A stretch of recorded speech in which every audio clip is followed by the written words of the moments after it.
열왕기상 17장 17절에서 24절 끝절까지 말씀을 봉독해 드립니다. 열왕기상 17장 17절에서 24절까지의 말씀입니다.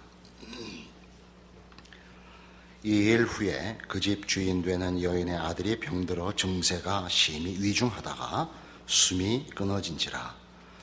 여인이 엘리야에게 이르되 하나님의 사람이여, 당신이 나와 더불어 무슨 상관이 있기로 내 죄를 생각나게 하고 또 내 아들을 죽게 하려고 내게 오셨나이까. 엘리야가 그에게 그의 아들을 달라 하여 그를 그 여인의 품에서 받아 안고 자기가 거처하는 다락에 올라가서 자기 침상에 누이고 여호와께 부르짖어 이르되 내 하나님 여호와여, 주께서 또 내가 우구하는 집 과부에게 재앙을 내리사 그 아들이 죽게 하셨나이까 하고 그 아이 위에 몸을 3번 펴서 엎드리고 여호와께 부르짖어 이르되 내 하나님 여호와여, 원하건대 이 아이의 혼으로 그의 몸에 돌아오게 하옵소서 하니 여호와께서 엘리야의 소리를 들으심으로 그 아이의 혼이 몸으로 돌아오고 살아난지라. 엘리야가 그 아이를 안고 다락에서 방으로 내려가서 그의 어머니에게 주며 이르되 보라, 내 아들이 살아났느니라. 여인이 엘리야에게 이르되 내가 이제야 당신은 하나님의 사람이시요 당신의 입에 있는 여호와의 말씀이 진실한 줄 아노라 하니라. 엘리야의 사역은 그 사역의 내용보다도 어떤 의미에서 사역의 그 방법이 더 놀랍습니다. 그 사역의 방법이라는 것은 우리가 성경에서 보는 대로 엘리야의 등장은 대단히 돌연한 등장이었습니다.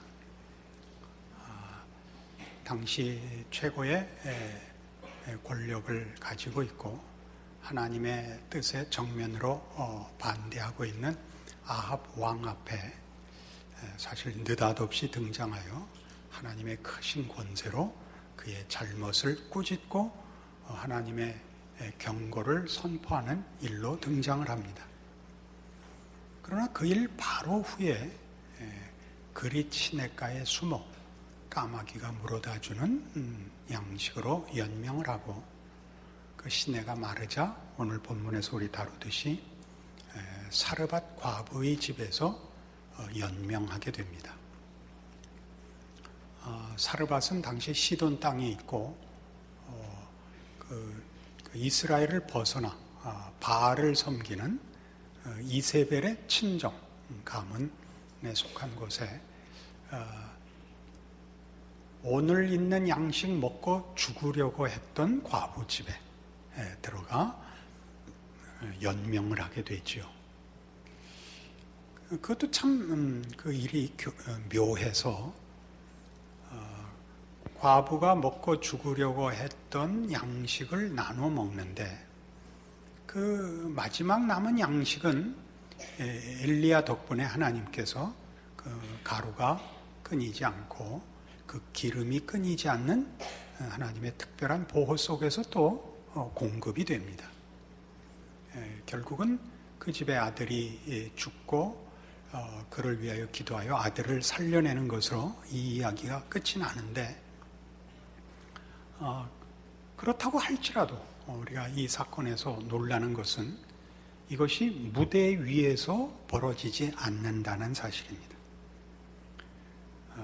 서두에도 말씀드린 것 같이 엘리야의 등장은 대단히 돌연하고 굉장히 크게 등장하지만 주요 사역이 이렇게 감추어지는 것이었다는 것을 명심해야 됩니다. 물론 이제 갈멜산 전투에서 다시 그는 무대에 서고 각광을 받겠습니다만 그 후에 또 호렙산으로 피하고 숨는 일이 반복이 됩니다. 어떻게 엘리야가 죽은 아이를 살렸느냐 보다 왜 이 일이 죽은 자를 살리는 이런 큰 일이 무대 뒤에서 감추어져서 발생하느냐 하는데 사실 오늘 성경에 초점이 있습니다. 이렇게 큰 기적은 모든 이스라엘 백성들이 보도록 또 하나님께서 뜻하시는 일에 큰 영향을 미칠 수 있는 그런 방법으로 진행되어야 하는데, 보시다시피 과부와 엘리야 외에는 없는, 아무 관객도 없는 곳에서 이 일은 이루어집니다. 이런 일들은 사실 우리에게 무엇을 가르치려고 하느냐 하면, 엘리야의 등장과 숨음이라는 것이 보여주듯이 하나님의 나타나심과 숨으심이라는 데 대하여 우리에게 이해를 주려는 데 목적이 있습니다. 우리는 하나님의 나타나심에 대해서 성경의 기록이나 우리의 역사 속에서도 그 경험을 갖고 있습니다. 이스라엘로 말하면 출애굽이라든가 무슨 다윗이 골리앗을 물리치는 사건이라든가 하는 커다란 일이 있다면, 우리나라에도 1907년에 일어났던 대부흥이라는 하나님의 나타나심, 하나님의 일하심에 그 보이는 손길들을 확인하는 일들을 주셨습니다. 게다가 우리가 살고 있는 지금 현대의 한국교회는 세계 어느 곳에서보다 더 특별하게 하나님의 나타나심이 증거되는 현실 속에 있습니다. 그러나 그렇지 않는 때가 사실은 더 많죠. 하나님은 나타나시는 때보다 숨으시는 때가 더 많습니다. 그것은 우리가 우리의 개인적인 신앙 경험 속에서 경험합니다. 누구나 하나님의 나타나심으로 인하여 하나님을 만나고 이 자리까지 인도되고 우리 모두 공통되게 고백하는 신앙 고백을 가질 수 있었을 것입니다. 그러나 그건 잠시고, 잠시라고 얘기하는 건 조금 어폐가 있을 수 있지만, 더 많은 시간들은 하나님은 왜 내 기도에 응답하시지 않는가, 왜 나로 하여금 이렇게 살게 하시는가 라는 일들로 더 많은 시간들이 점철되어 있습니다. 그러나 여기 이 엘리야의 사건은 우리로 하여금 하나님의 숨으심이 정말 숨으신 것이냐, 하나님은 그때 어떤 개인에게나 혹은 역사에서, 세계의 무대에서 잠시 자리를 비키시는 것이냐 라는 데 대하여 그렇지 않다고 가르치는 대목입니다. 시편 22편을 보십시다.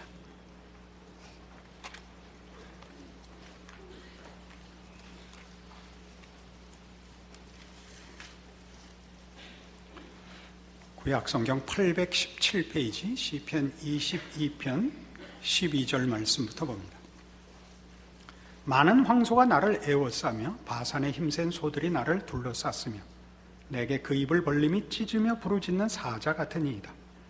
나는 물같이 쏟아졌으며 내 모든 뼈는 어그러졌으며 내 마음은 밀랍 같아서 내 속에서 녹았으며 내 힘이 말라 질그릇 조각 같고 내 혀가 입천장에 붙었나이다. 주께서 또 나를 죽음의 진토 속에 두셨나이다. 개들이 나를 에워쌌으며 악한 무리가 나를 둘러 내 수족을 찔렀나이다. 내가 내 모든 뼈를 셀 수 있나이다. 그들이 나를 주목하여 보고 내 겉옷을 나누며 속옷을 제비 뽑나이다. 다윗의 고난의 시입니다. 다윗이 자기가 당한 고난을 하나님 앞에 하소연하고 있는 대목이죠. 이 내용은 예수 그리스도의 십자가 순환에 그대로 적용되어 이 다윗의 이 고난시는 메시아 순환에 대한 예언으로 우리가 다 인정하고 있습니다.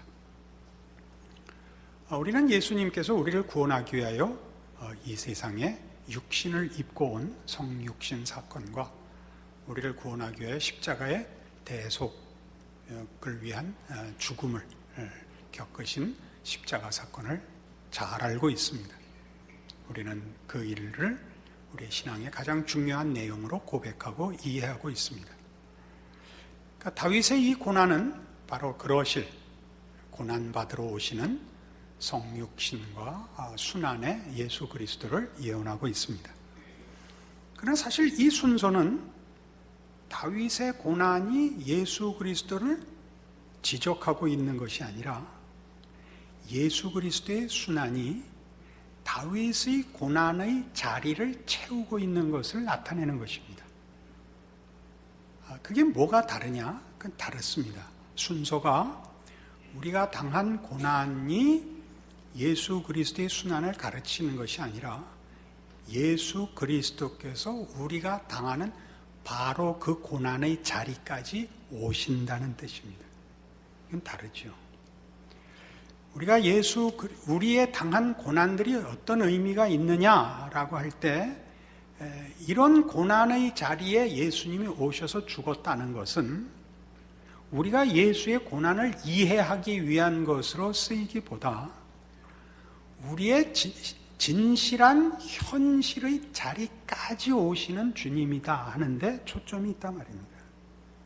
예수님의 고난을 이해하려고 그러지 마시고 내가 있는 어떤 자리, 여기서 지금 다윗이 얘기하는 많은 황소가 나를 에워싸고 힘센 소들이 나를 둘러쌌습니다. 무서운 대적들이 힘을 가지고 나를 공격하고 있습니다.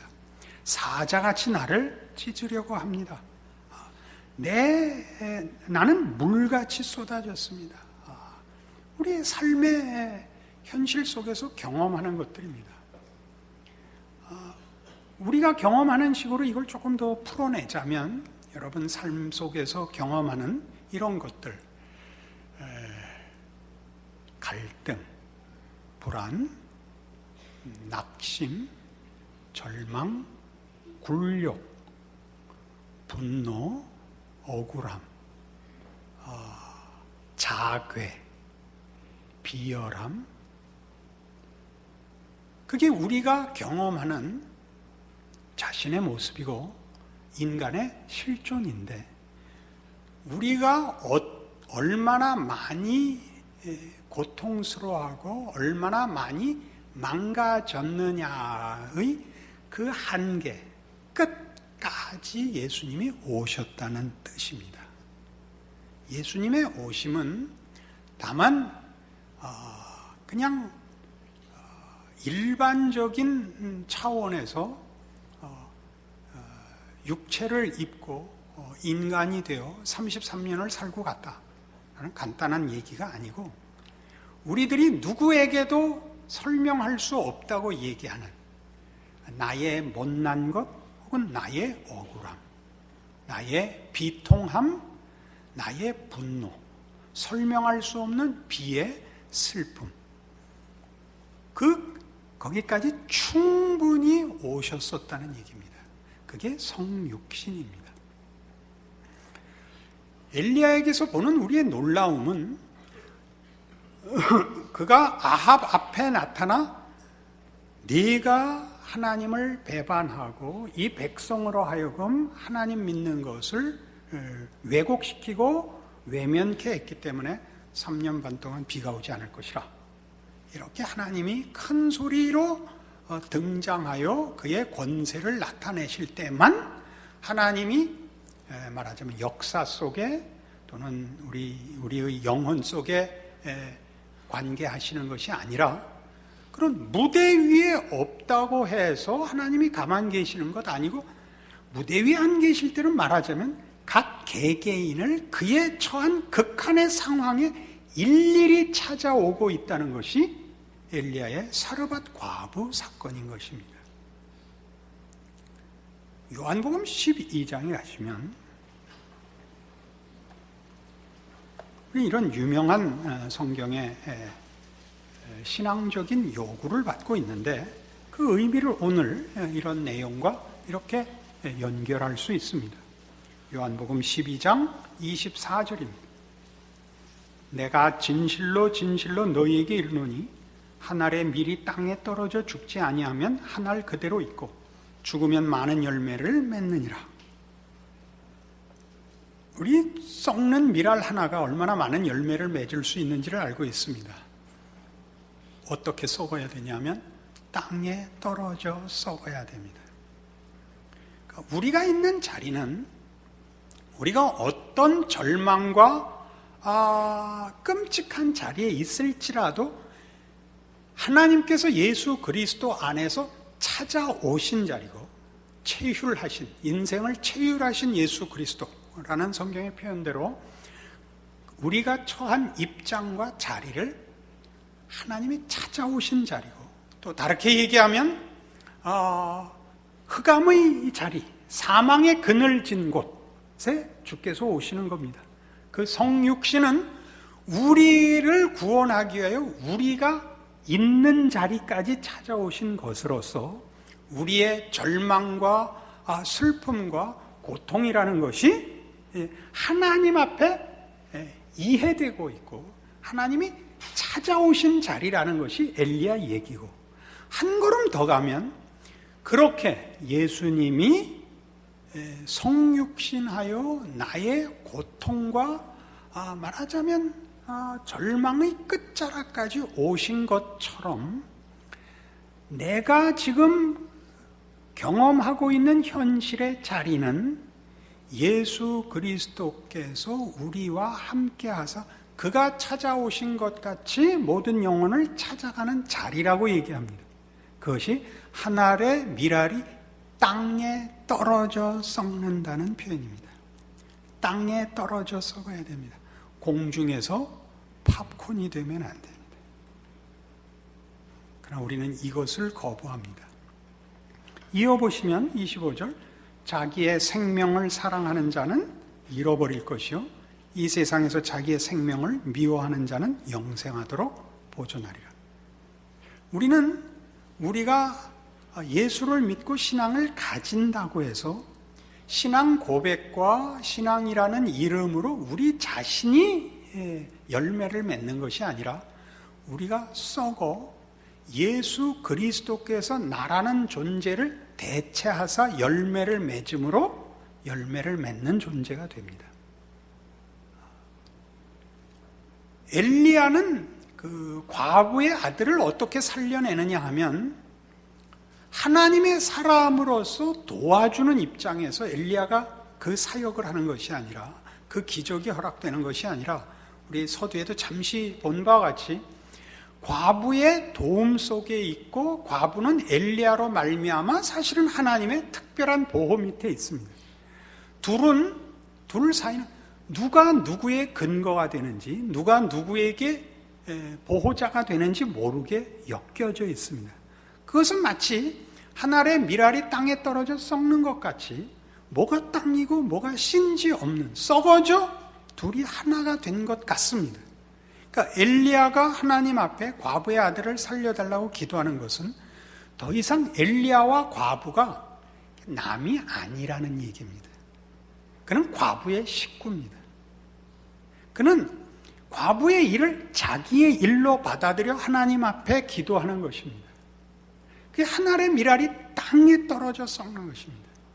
우리는 모두 이렇게 우리의 자리까지 오사 나를 나 홀로 두지 아니하시고 예수 그리스도께서 나를 당신에게 품으사 예수 그리스도와 나의 구별이 없는 존재가 되며, 동시에 예수 그리스도께서 요한복음 17장에서 말씀하신 것 같이 아버지께서 나를 보내신 것 같이 나도 너희를 보내노라 라는 약속 속에 보냄을 받은 인생인 줄 알아야 됩니다.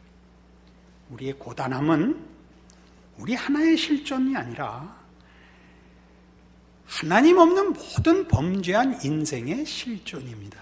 그 자리에 보냄을 받는 것입니다. 그래서 26절, 사람이 나를 섬기려면 나를 따르라. 나 있는 곳에 나를 섬기는 자도 거기 있으리니 사람이 나를 섬기면 내 아버지께서 그를 귀히 여기시리라.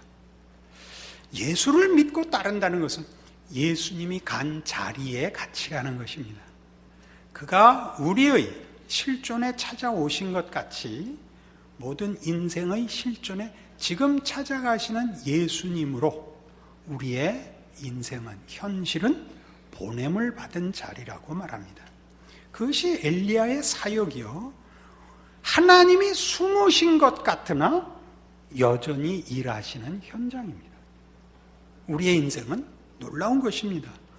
요한복음 14장에 가면 이 문제를 조금 더 이렇게 성경이 잘 설명하고 있습니다. 요한복음 14장 8절입니다. 빌립이 이르되 주여 아버지를 우리에게 보여주옵소서, 그리하면 족하겠나이다. 예수께서 이르시되 빌립아, 내가 이렇게 오래 너희와 함께 있으되 네가 나를 알지 못하느냐? 나를 본 자는 아버지를 보았거늘 어째요? 아버지를 보이라 하느냐? 내가 아버지 안에 거하고 아버지는 내 안에 계신 것을 네가 믿지 아니하느냐? 내가 너에게 이르는 말은 스스로 하는 것이 아니라 아버지께서 내 안에 계셔서 그의 일을 하시는 것이라. 내가 아버지 안에 거하고 아버지께서 내 안에 계심을 믿으라. 그렇지 못하겠거든 행하는 그 일로 말미암아 나를 믿으라. 아버지를 보여주옵소서. 나를 보라. 내가 너희와 이렇게 오래도록 같이 있지 않았느냐? 나를 보면 모르겠느냐? 나는 아버지와 함께 여기 있다. 아버지와 함께 예수 그리스도께서 어느 자리에 오셨다고요?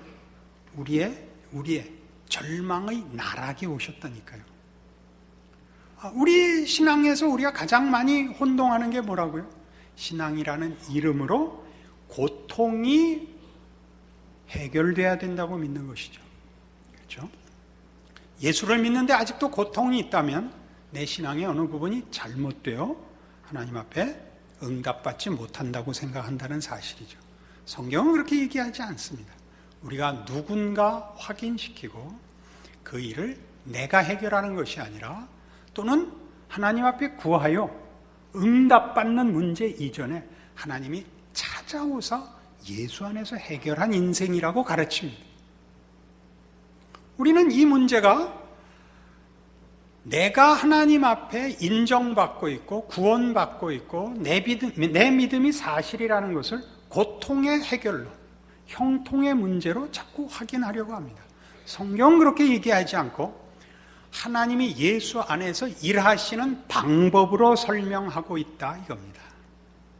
우리의 고통은, 우리의 절망은 하나님이 무대에 등장하셔서 하는 것보다 더 크게 성육신으로 일하시는 것을 보여주는 확인이요, 나를 그렇게 부르셨고 나를 통하여 지금 일하시는 하나님의 손길이라고 가르치고 있다 이겁니다. 이 문제는 그래서 여러분, 예수님께서 그 공생애를 시작하기 직전에 시험 받으신 장면을 떠올리게 합니다. 그 시험이 뭐였죠? 이 돌로 떡을 만들어라, 성전에서 뛰어내리라, 내게 절하라 하는 것이었습니다. 그건 가장 중요하게 이 시험입니다. 성육신을 중단하라. 고통의 자리에 앉은 사망의 그늘, 흑암의 자리에 가는 것을 중단하라는 얘기죠. 그러니까 우리의 기도들은 대부분 하나님이 예수 안에서 찾아오셨다는 내가 실제로 누구인가를 알아 예수의 찾아오심이 무엇인가를 아는 항복과 자기 부인을 거부하는 것이 되고, 나라는 존재가 하나님의 찾아오심으로 말미암아 해결된 문제를 성육신의 연장선상에서 찾아가야 되는 실존들 앞에 찾아가는 길을 중단하겠다는 선언이 됩니다. 여러분은 계속 고통 속에 있으셔야 됩니다. 거기가 삶의 체험의 현장이기 때문입니다. 예수님이 빌립의 질문에 뭐라고 대답했다고요? 하나님을 보여주옵소서. 뭐라고요? 빌립아, 내가 이렇게 오래 너희와 함께 있을 때 네가 나를 알지 못하느냐 이겁니다. 우리가 뭘로 달라야 되느냐? 삶의 조건으로 다르지 않습니다.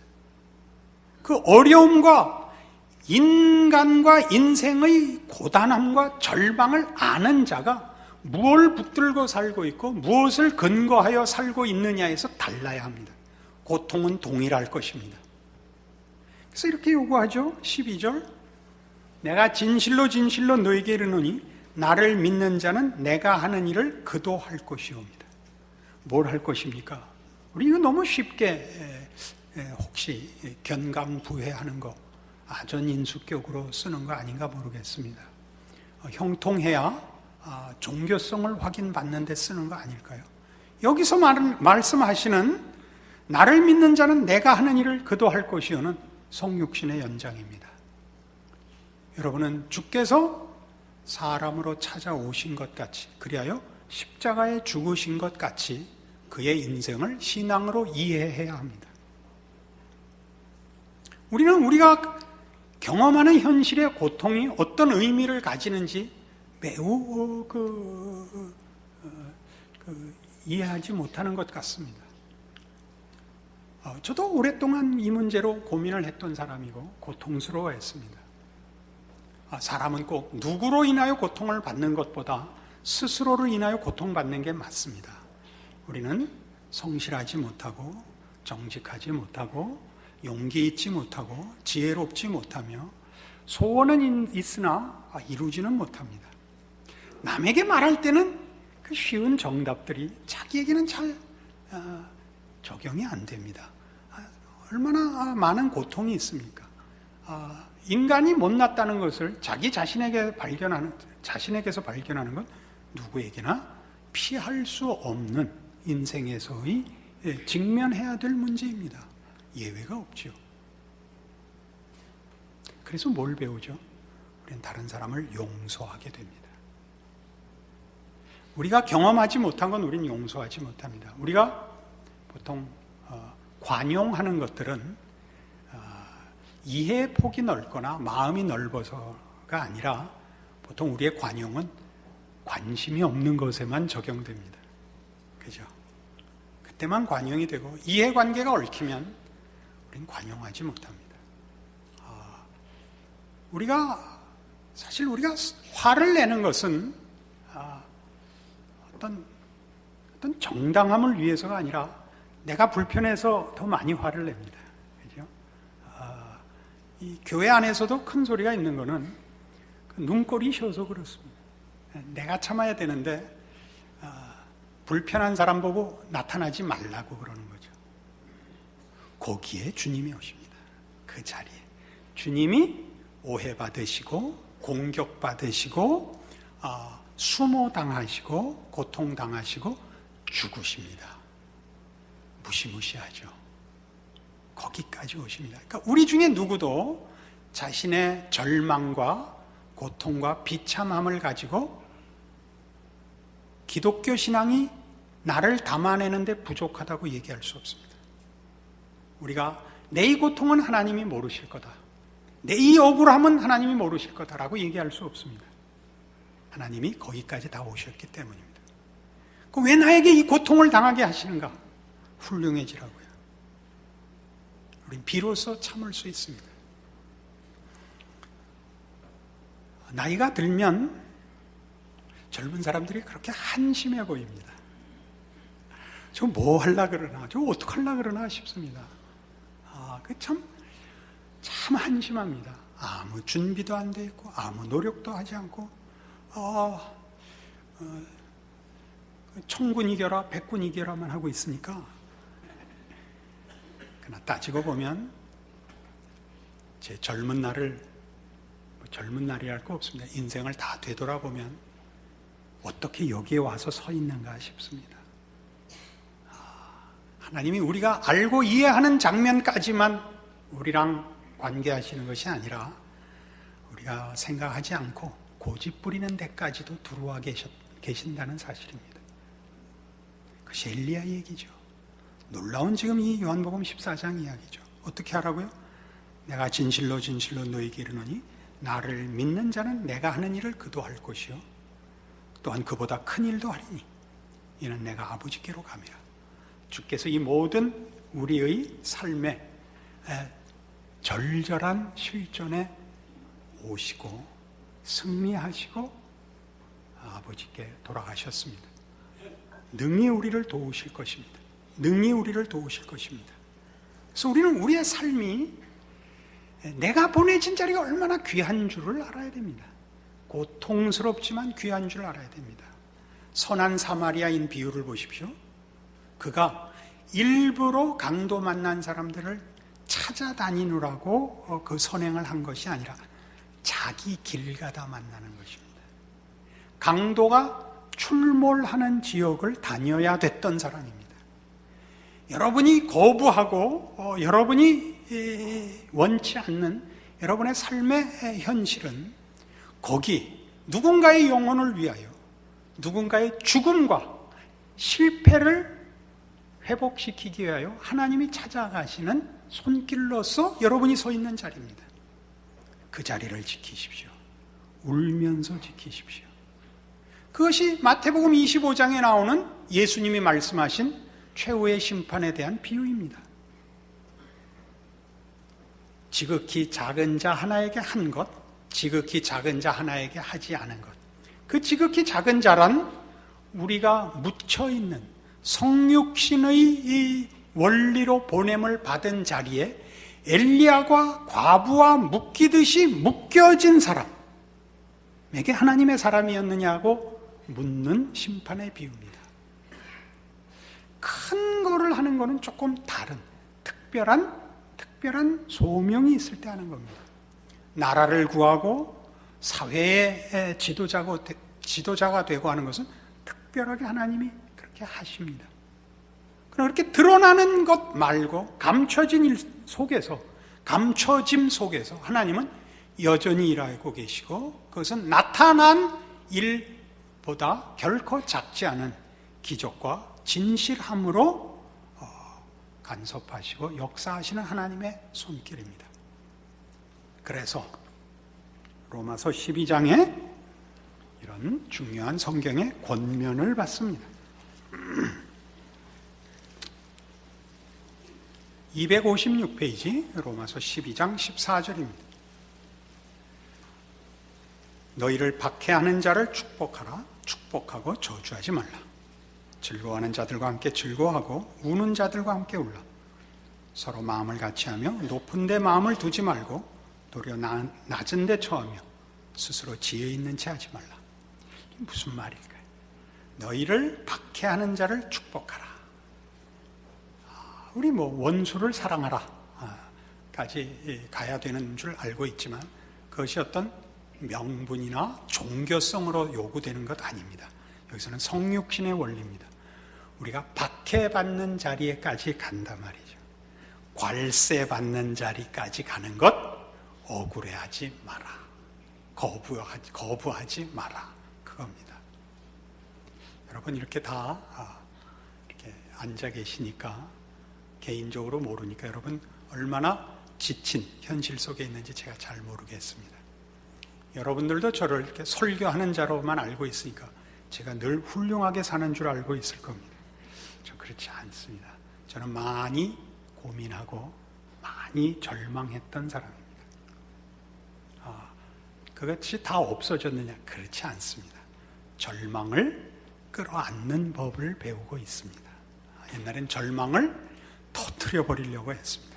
내가 결단코 나 혼자 죽지 않으리라 이렇게 생각했습니다. 내가 이준 열사가 되거나 내가 최소한 안중근은 되리라 이렇게 생각했는데 이제는 절망을 내 안에 품어 옆 사람한테 튀어가지 않게 하려고 합니다. 그러나 대신 모두가 그걸 안고 있다는 걸 배우고 저라는 하나의 인생과 존재가 나를 찾아오신 예수 그리스도의 손길이 되기를 바라는 것입니다. 물론 설교를 할 땐 그럴듯한데 살 때는 됐다 말았다 합니다. 그 얘기입니다. 박해하는 자를 축복하라라는 말은 그겁니다. 내 위치, 내 자리, 내 처지 억울해하지 말고 거부하지 마라. 그래서 즐거워하는 자들과 함께 즐거워하고 우는 자들과 함께 울라. 누가 기뻐하는 거 초치지 마라. 중요한 얘기입니다. 누가 멋있는 옷 입고 오거든 참 잘 어울린다. 그렇게 얘기하십시오. 겸손한 것이고 성육신의 책임 있는 신앙 자세입니다. 아니 그 돈 있으면 선교비 내지 그건 왜 입고 와서 절대 안 됩니다. 절대 안 됩니다. 그거 하지 마십시오. 절대 그러지 마십시오. 누가 울거든 왜 울어? 기도하면 돼. 그렇게 하지 마십시오. 얼마나 힘들어. 얼마나 힘들어. 내가 뭐 사줄까? 그거 아세요? 그래 뭐 사줄래? 잠깐 기다려. 내가 물주 하나 잡아올게. 얼마나 중요한 얘기인가 보세요. 즐거워하는 자들과 함께 즐거워하고 우는 자들과 함께 우십시오. 이 말은 인생이 간단하지 않다는 것을 전제합니다. 그 간단치 않고 그 억울하고 그 비참함이 무의미하지 않다는 것을 인정해야만 즐거워하는 자와 함께 즐거워할 수 있고 우는 자와 함께 울 수 있습니다. 서로 마음을 같이 하며 높은 데 마음을 두지 말고 폼날려 그러지 말고 자랑하고 큰소리 치는 자리를 잡으려 그러지 말고 도리어 나은 데 처하며 스스로 지혜 있는 채 하지 마라. 지혜는 하나님 외에 아무도 없습니다. 하나님의 일하심을 우리는 다 이해하지 못합니다. 우리는 순종할 수 있을 뿐입니다. 그리하면 우리의 인생은 엘리야의 인생이며 예수 그리스도의 인생이며 하나님은 우리라는 신자 하나하나를 통하여 이 세상에서 지금 일하시는 하나님으로 역사하시며 증거하시며 열매 맺으시며 영광을 나타내실 것입니다. 기도하십시다. 하나님 아버지 은혜를 감사합니다. 하나님은 하나님 되기를 중단하시는 적이 없으시며 그의 백성을 돌보시며 지키시는 일을 또한 쉬는 일이 없으십니다. 우리의 고단함과 우리의 분노는 믿음이 없기 때문입니다. 우리의 믿음 없는 것을 도우시며 하나님의 일하심에 온전하심과 선하심과 능력에 우리의 믿음을, 우리의 인생을 마땅히 바치고 순종하게 하여 주시옵소서. 그리하여 우리의 삶과 우리의 존재가 하나님의 일하시는 귀하고 놀라운 삶이 되게 하여 주시옵소서. 지금은 우리 주 예수 그리스도의 은혜와 하나님 아버지의 극진하신 사랑과 성령님의 교통하심이 예수 그리스도로 말미암아 삶고 그리스도와 함께 살아 그리스도의 손길이 되고 함께 하시는 능력이 되는 인생을 사는 줄 기억하고 믿음을 구하고 순종을 약속하고 충성을 주 앞에 드리며 돌아가는 심령들 위해 영원토록 함께 있을지어다. 아멘.